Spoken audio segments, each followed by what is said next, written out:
यदि आपने इस विद्यालय में प्रवेश पाया है, पहले इसका उद्देश्य समझ लेना।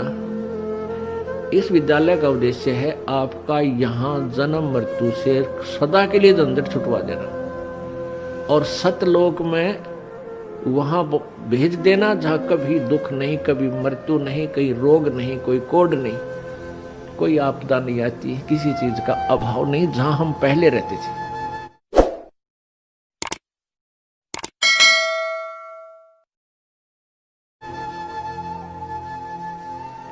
अब जब तक आप मालिक के चरणों में रहोगे तो यहाँ का सुख तो आपको मिलेगा।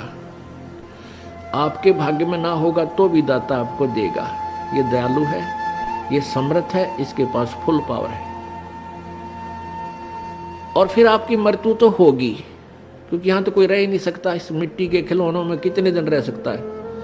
हजार वर्ष तक भी जीवित रह कर देख लिया ऋषियों ने अपनी अटकलों से, आखिर में फिर मृत्यु हुई। यहाँ तो मृत्यु होगी। वो दिन तो डेफिनेटली आएगा जिस दिन आपने यहाँ छोड़ना ही पड़ेगा, चाहे कितना काम रह रहा हो।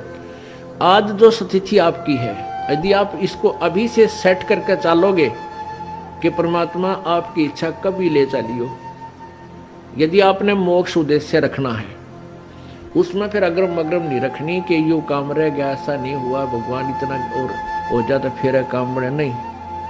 चाहे कभी कहे परमात्मा, चालन की तैयारी करनी पड़ेगी आपने। तो आपने यहां से तो जाना ही पड़ेगा। यदि आप श्रद्धा नहीं हटाओगे, यहां से आस्था नहीं हटाओगे, तो भी मृत्यु होगी, तो यहीं आ जाओगे। इस ज्ञान को आधार बना के और परमात्मा को साक्षी रख के जब भी चालन की तैयारी आवे, किसी समय आ जा, सहर्ष चल पड़े कि कभी ना कभी तो पीछा यहां से छुटवाना ही पड़ेगा। मान लीजिए आप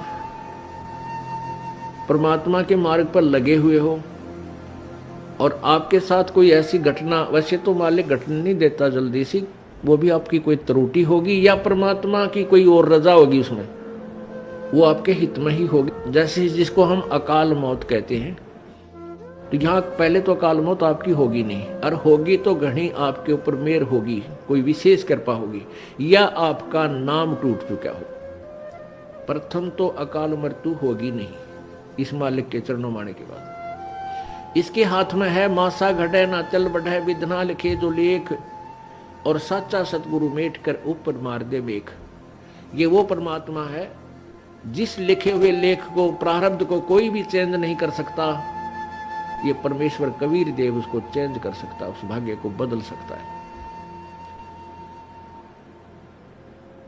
तो ये तो उसके साथ होगा जो हृदय से, तन मन धन से कोई मर्यादा भंग नहीं करता है, प्रभु के चरणों में लगा हुआ है। और दूसरे जो परमात्मा के चरणों में लगे हुए हैं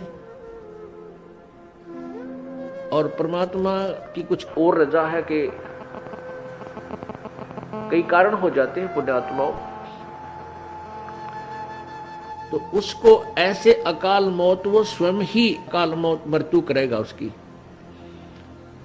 और तुरंत ही उसको दूसरा जीवन देकर पार करेगा। वो उसने अपनी आत्मा को देखना है।